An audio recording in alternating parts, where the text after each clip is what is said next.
We need to have an important conversation about dementia and hearing loss. These are two health challenges that often intersect. Whether you're listening as a caregiver, a family member, or someone who's simply interested in this topic, I invite you to take a moment to reflect on how vital communication is to our daily lives and how fragile that connection can become as we age. I want to begin by looking at what we know. Dementia is a very broad term that's used to describe a range of conditions that cause changes in the brain, leading to problems with memory, thinking, behavior, even the ability to perform everyday activities. Alzheimer's is the most common form, but there's many others. And dementia affects millions of people worldwide. And with an aging population, those numbers just continue to grow. At the same time, hearing loss is also incredibly common as we age.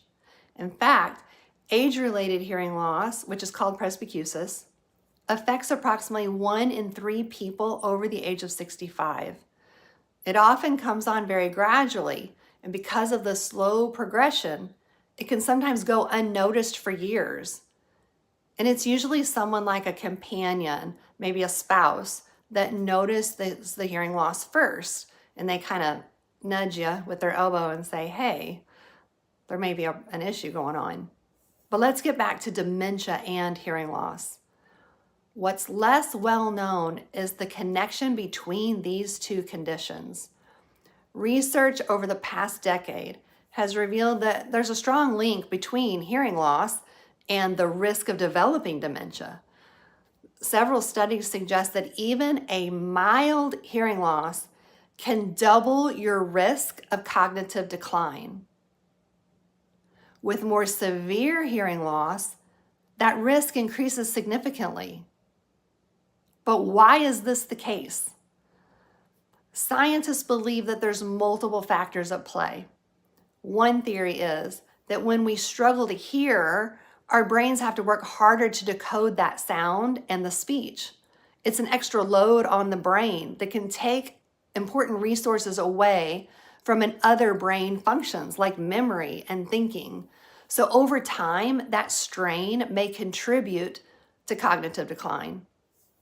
Another important factor or possibility is social isolation.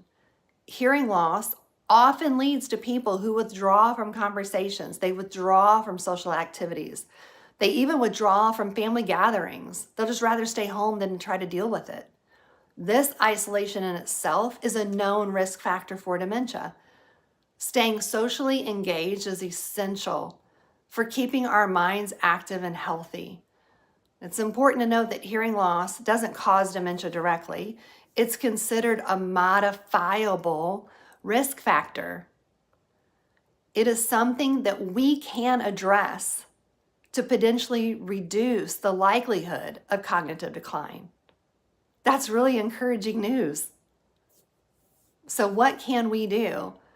First, regular hearing checks should become a routine part of aging, just like monitoring blood pressure or vision.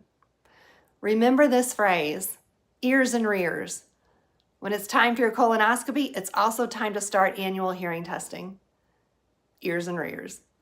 If hearing loss is detected, addressing it early through hearing aids or other assisted devices can make such a meaningful difference.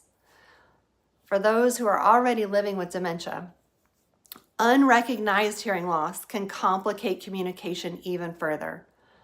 A person may seem confused, unresponsive, or even agitated, when in fact they simply can't hear what's being said. By improving hearing, we can often help improve understanding, reduce frustration, and enhance the quality of life. Communication strategies are very essential. It's very important that the person speaking to someone with cognitive decline, as that person, I need to speak slowly, in a low tone, and enunciate clearly. I'll also want to make sure I'm facing that person directly. I don't want to start a conversation and then turn around and walk away. don't do it. Another tip is to reduce any background noise like a TV or a radio. Any of those unnecessary sounds are greatly going to increase that listener's ability to hear and understand you. These very small adjustments can make a big impact, whether it's someone dealing with dementia, hearing loss, or both. At the heart of this conversation is empathy. Living with either condition is challenging. Living with both can be profoundly isolating. As caregivers, family members, and professionals, our role is to recognize these challenges and to advocate for early intervention, to foster environments where connection is still possible, even if words and memories sometimes falter. I want to thank you for taking this time with me today. These conversations matter because they remind us that behind every diagnosis is a person. There's someone who still wants to be heard, still wants to be understood, and still wants to be included. Let's do that together.